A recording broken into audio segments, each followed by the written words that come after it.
Chapter 21. Then I saw a new heaven and a new earth, for the first heaven and the first earth had passed away, and there was no longer any sea. I saw the holy city, the new Jerusalem, coming down out of heaven from God, prepared as a bride beautifully dressed for her husband.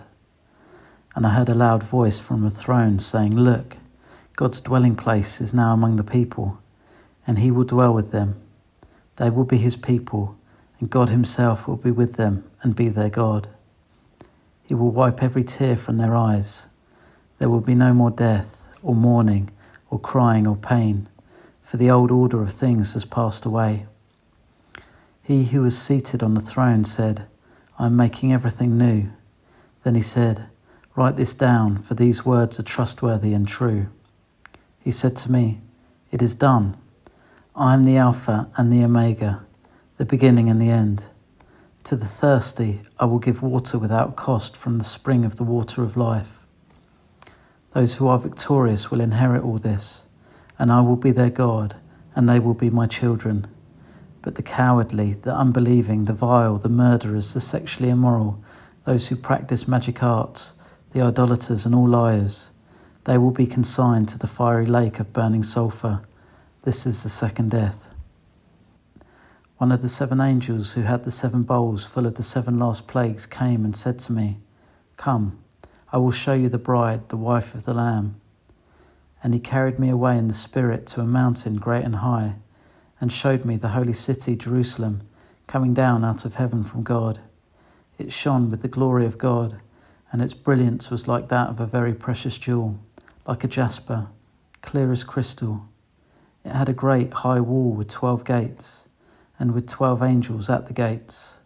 On the gates were written the names of the 12 tribes of Israel. There were 3 gates on the east, 3 on the north, 3 on the south, and 3 on the west.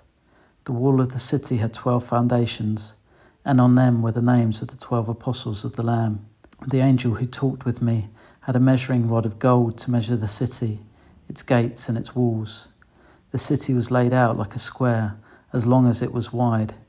He measured the city with the rod and found it to be 12,000 stadia in length, and as wide and high as it is long.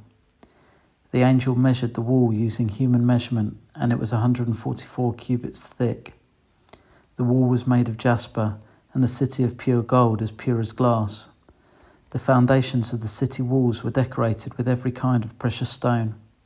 The first foundation was jasper, the second sapphire, the third agate, and the 4 emerald, the 5th onyx, the 6th ruby, the 7th chrysolite, the 8th beryl, the 9th topaz, and the 10th turquoise, the 11th jacinth, and the 12 amethyst. The 12 gates were the 12 pearls, each gate made of a single pearl. The great street of the city was of gold, as pure as transparent glass. I did not see a temple in the city, because the Lord God Almighty and the Lamb are its temple. The city does not need the sun or the moon to shine on it, for the glory of God gives it light, and the Lamb is its lamp. The nations will walk by its light, and the kings of the earth will bring their splendour into it. On no day will its gates ever be shut, for there will be no night there. The glory and honour of the nations will be brought into it. Nothing impure will ever enter it, nor will anyone who does what is shameful or deceitful, but only those whose names are written in the Lamb's book of life.